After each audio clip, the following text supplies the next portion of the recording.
This scholarship promises several benefits, including the full tuition, which is going to be covered by this scholarship.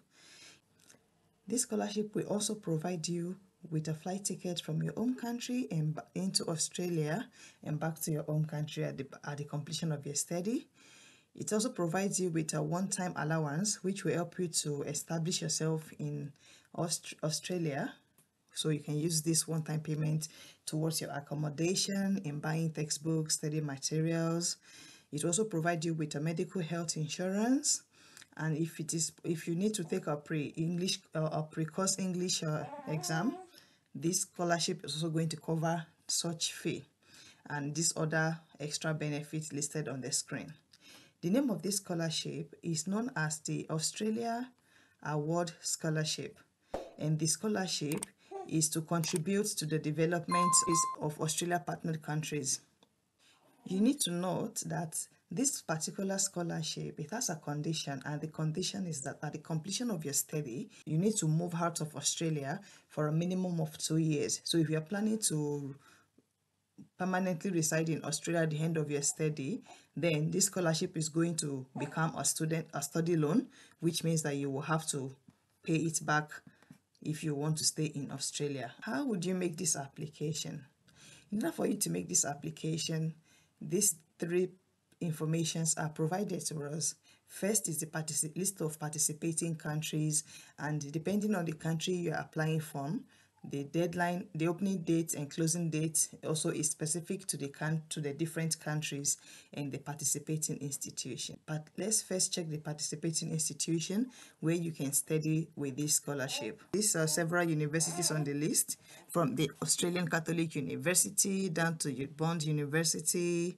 You see, all these universities listed on this screen are the universities that you can apply to with that scholarship.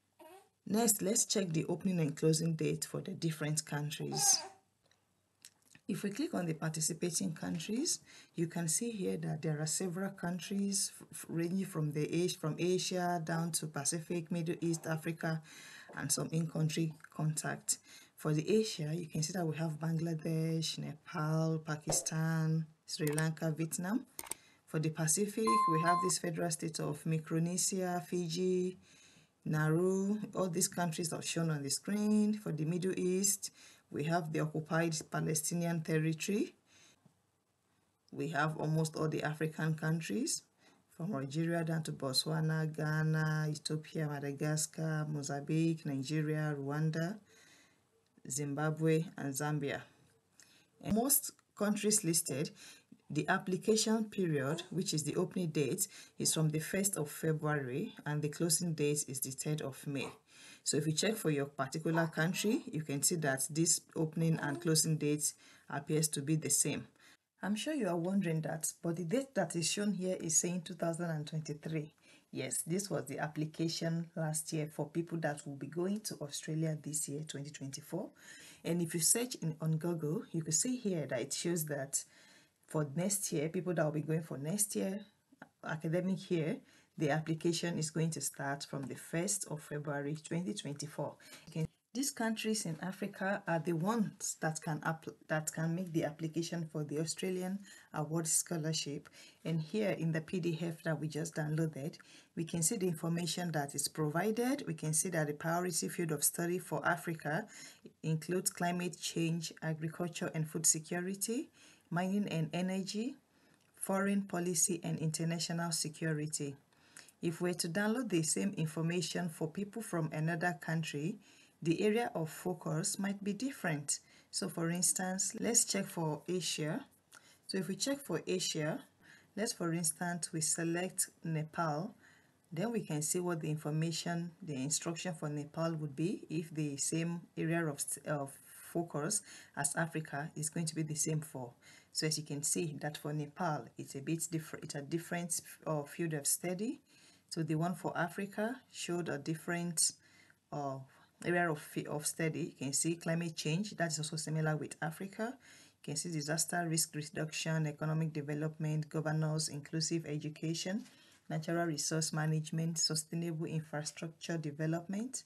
So all these areas of study is specific to the different country that you are from, and that is why they've provided the information as a PDF for the different countries.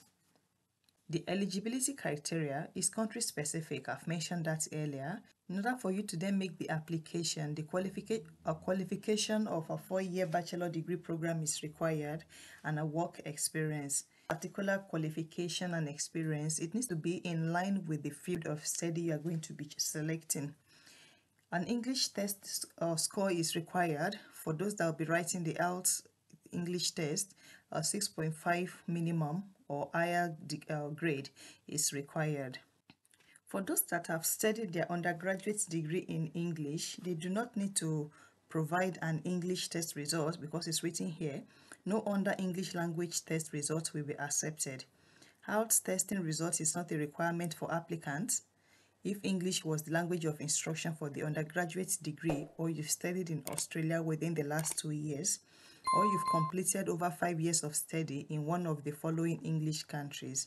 So for those people that will be applying from Africa, if you've previously studied in English, then at least for your bachelor degree program, if it was in English, then you do not need to write an IELTS test. In summary, the application date for those that will be studying from next year 2025, the opening date for the scholarship is the 1st of February 2024, and the closing date is going to be the 1st of May 2024. To make a successful application, they require that you answer all the relevant questions that is going to be in the application form. And for you to find the link to apply online, the application is going to be through Oasis, except for those that are going to be applying from Philippines. In summary, you are going to need your passport, copy of your original degree certificate, your academic transcript specifying the different grades, and also it's important that you collect or you ask your university to add the grading sheet for your university, because different countries have different grading system. Those that will be writing English test will need an English test result. For those applying from Africa and have previously studied in English, do not need this. Just need proof of certificate of medium of instruction. You will need to referee to write you a recommendation letter, your curriculum vitae A, and employment letter, because they require that you show that you have a working experience. Please do share this video with friends and help by liking this video so that it can reach more audience. The Oasis application portal is what I'm going to show you now. So applying, so refer to the applicant's online user manual, which is specific to the different country, where it says applying online. Here you can see this for Oasis. If you click on, this is the second country. Those applying from Indonesia and Philippines cannot use the online portal. So if we click on online Australian scholarship system, which is the Oasis, if I click on that, it's going to bring us to the portal, and then we can read the instruction again on how to apply if you need to do that. Because we've not registered before, what we are going to do is click on the register. And remember that to make application, register new account, and then you can fill in this information and start making your application. I'm emphasizing again that the application for 2024, for those, the application you're going to be making is for 2025. So I wish you all the best with your application. If you have tips or if you've previously gotten this scholarship, please write in the comment section, and please let's help each other out. Thank you for watching this video, and goodbye.